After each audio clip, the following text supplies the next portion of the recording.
It's Monday, May 18th, and we are studying 2 Peter. Let's get back into 2 Peter chapter 2. You remember the context here. It says that there were irrational prophets that are a lot like irrational animals, creatures of instinct. They're following their own desires.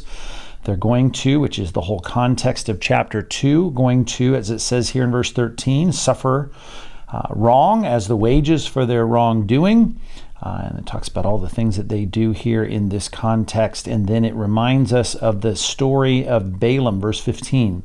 Forsaking the right way, they have gone astray. They're not on the right path. They followed the way of Balaam, son of Beor, who loved the gain of wrongdoing. Now we finally, as we said yesterday, or I should say on Friday, we said in verse 16, we're going to split this in half and just deal with this last section of the story. It says he was rebuked, that is Balaam, but was rebuked for his own transgression.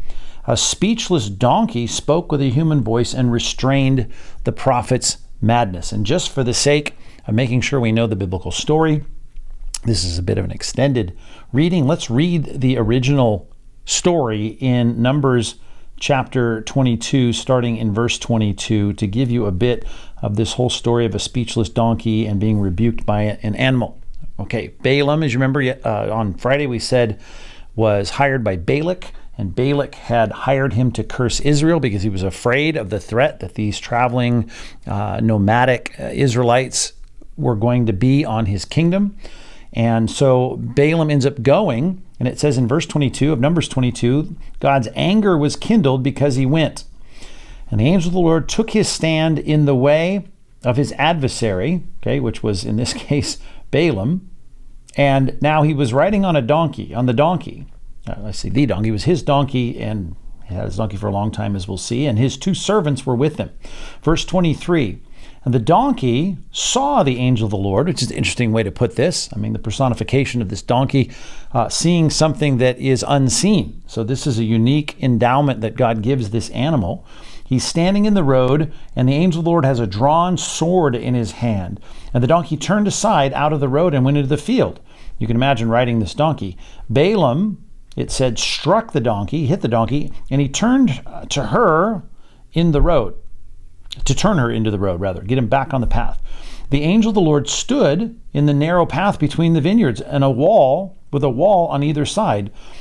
And when, verse 25, the donkey saw the angel of the Lord, there he is again, she pushed against the wall and pressed Balaam's foot against the wall. You can imagine this scene. I mean, we've all been there when you've been in a situation where you're frustrated, things aren't working the way you want them to, and then you end up getting hurt. Your foot is being smashed up against the wall. So he struck her again. The angel of the Lord went ahead and stood in the narrow place where there was no way to turn either to the right or to the left. When the donkey saw the angel of the Lord the third time now, she lay down under Balaam, and Balaam's anger was kindled, as yours would be too. And he struck the donkey with his staff. Then the Lord opened the mouth of the donkey. Here it comes. And she said to Balaam, what have I done to you, that you have struck me these 3 times? And Balaam said to the donkey, because you've made a fool of me, which is interesting here as he's talking to his animal, right? He's the fool in this case on many levels. I wish that I had a sword in my hand, for then I would kill you. And the donkey said to Balaam, am I not your donkey on which you've ridden your life long to this day? Is it my habit to treat you this way? I mean, I've been a good donkey, right? I go the right direction. I do what I'm supposed to do. And he said, no. Then, at that point, when he's trying to reason with this donkey, the Lord opened the eyes of Balaam, and he saw the angel of the Lord standing in the way with his drawn sword in his hand, and he bowed down and fell on his face. And the angel of the Lord said to him, why have you struck your donkey these 3 times? Behold, I've come out to oppose you, because your way it's wrong, it's perverse. It's not what it ought to be. Before me. The donkey saw me and turned aside before me these 3 times. Now listen to this. If she had not turned aside from me, surely just now I would have killed you. And this animal that you want to kill, that you're threatening to kill, I would have let your donkey live. There's the story of the talking animal, right? This animal that is the prophet for hire's mode of transportation that ends up seeing God here, the angel of the Lord, the personification, a theophany, you might say, the appearance of this messenger of God here putting in the way the sword, this kind of defense that you are not supposed to keep going. And Balaam just does not respond to that until God opens his eyes, and instead he has this conversation to this with this donkey. Now, this is all about transgression. He's being rebuked for his transgression. And if you read the story in context, you're going to be a bit confused because it doesn't seem like he's doing something wrong, at least in this point in the narrative. Matter of fact, let's go back up. I started our reading before in verse 22, but let's look now at Numbers chapter 22, verse 17. Here's Balak, the king, talking to Balaam about coming to be this prophet for hire to curse Israel. He says, "For surely I will do you a great honor. Just come and work for me. I'll give you honor, and whatever you say to me, I will do. Whatever your price is, I'll match it. Come, curse this people, Israel, for me." But Balaam answered and said to the servants of Balak, "Though Balak were to give me his house full of silver and gold, I would not go beyond the command of the Lord my God to do less or more. So you too, please stay here tonight, that I may know what the Lord will say to me." And God came to Balaam at night and said to him, If the men have come to you, call you, rise and go with them, but only do what I tell you." So Balaam rose in the morning and saddled his donkey and went to meet the princes of Moab. So all of this, number one, we say, well, he doesn't look like he's in it for money here in verse number 18. And not only that, you've got God saying to Balaam, right? This is the real God of the Bible, saying, go and rise and go with them. So we struggle sometimes with, at least in Numbers, what's going on with his transgression here. Why would God tell him to go and then send the angel of the Lord here to stand in the way? And what we have to do is we have to read this not only in New Testament context, but Old Testament context to know that what we see on the surface, much like Judas being this seemingly devoted follower of Christ, even so concerned about good fiduciary responsibility that he's the money keeper and the accountant and the CFO among the disciples, he's pilfering on the side. And we don't even see that until afterwards when John looks back and recognizes that he was a thief helping himself to what was in the money bag.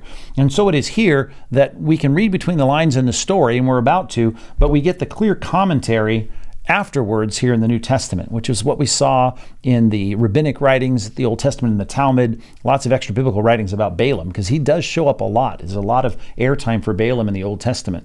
Nevertheless, look at verse 15. This is the verse we just dealt with prior to verse 16 here in 2 Peter 2.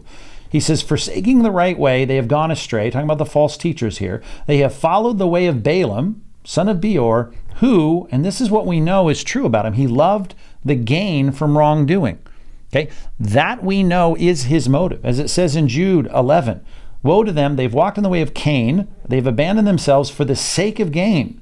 They've gone off for the sake of gain to Balaam's error, and they perished as in Korah's rebellion." Well, that's one example, Cain and Korah, but I want to look at this. Balaam's error, it's all about the sake of gain. Balaam here in chapter 2, verse 15 of 2 Peter, he loved the gain of wrongdoing. Well, you can see that even in the Old Testament, the Pentateuch, the first 5 books of the Old Testament. Moses writes these, and clearly we know in the verses and the books that surround the Numbers account, he was in this for the money. Take a look at this. This is Deuteronomy chapter 23, verse 4. "Because they did not meet you with bread and water," God's telling what cannot be for Moab. It says, "on the way, when you came out of Egypt, because they hired against you Balaam, son of Beor." And that picture here of hiring him is exactly what they did. Even though he feigns this piety, he's got this fake and phony false sense of, I'm just going to do, whatever God says, whatever the real God says, I'm going to do it, and I don't want the money. That's all a ruse. Much like just like Judas giving this appearance of some kind of false piety, so we see in Balaam's life, and we know that he was ultimately in it for the money, and we see that. He's restrained in his madness here, which I think is an interesting way to put this, because as we had just seen up in chapter 2, verse 12, that the false teachers were called irrational animals, creatures of instinct, born to be caught and destroyed. This picture of irrational animals, if you look at our text here, a speechless donkey. I mean, this is an animal that God just enables to speak. And in this situation of speaking with a human voice, it says his sin was restrained. His pathway into doing this for gain was restrained. And it reminds us in the context, and there's some irony in this all throughout, not only in the Numbers account, but in our passage in 2 Peter chapter 2, that the false teachers are worse than irrational animals. The irrational animal ends up being the one who cautions the false teacher in this case to do the right thing, that he's supposed to stop. Now, of course, in the passage, he allows him to move on. Why? Because God is going to use Balaam, and that's the last thing I want to focus on, is the fact that he is called a prophet here, the prophet's madness. Well, was he a false prophet or a real prophet? Because the false teachers is what's in view in 2 Peter chapter 2, and yet he's given this word prophet as though he was a true prophet. Well, there is truth in his prophecy. I said on Friday about Fonzie, if you're of my generation, I guess, in Happy Days, not able to apologize. He tries to spit it out. He can't do it. And that's the kind of the picture I always think of when I think of Balaam standing up to try and prophesy against Israel. He just can't do it. God wants him there to make a prophetic statement and to let the king of the foreign country know that Israel is God's chosen people. So he stands up to curse them, and his curse comes out as a blessing. And there's several oracles of Balaam that we could look at, and all the good things that God says through this prophet. His madness of trying to get money out of this whole situation, which he ended up getting as he leads them, as we said last time, into idolatry and immorality. Well, in this particular oracle, this is the last one of several that he gives, you can see how powerful these prophetic statements were. And they're, of course, all true, because God is speaking through a man who wants to do something other than what he's doing. Just like God gives a voice to the donkey, this irrational animal, God uses this irrational prophet, and this is a hapax legomena here, the word madness, which is, by the way, just to take a parenthetical statement here, I always like to explain some of the Greek words that have a compound with a preposition that shows some illustration. There's an analogy in this, in the word, I talk about kataphreneo, to think down upon. This is the word paraphreneo, and phreneo is the word to think. It's not to concentrate like kataphreneo, but to, only time we see this compound in the Bible, to think beside. It's like you're beside yourself, Paul said, but in this case, your brain is beside itself. It's not even doing what you intend. You're thinking one thing and you're doing something else. Well, in this case, he's out of his mind wanting the gain that he wants to get, his greed, even though he's pretending with this false piety to be someone who wants to do the will of God. Well, he ends up going there with a heart of greed, and then God puts in his mouth the words of truth. And I just want to show you these just to wrap up our study today about the fact that he was used as a prophet. Numbers 24, verse 15. And he took up his discourse, this is Balaam, and he says, this is the oracle of Balaam, son of Beor, the oracle of the man whose eye is opened, the oracle of him who hears the words of God, and one who one who knows the knowledge of the Most High, who sees the vision of the Almighty. So you have in all of this here clarity about the fact that we're talking about God speaking through him, falling down with his eyes uncovered. Now here's just one powerful statement about Christ. Are you ready? Verse 17. I see him, this is very important, but not now. I behold him, but not near. And here he sees on this road, by the way, the angel of the Lord, the messenger of the Lord, as I even threw out without time to elaborate on the Christophany, the theophany, the embodiment here of God. And he sees now that coming from Israel is going to be this one. And he says, I see him.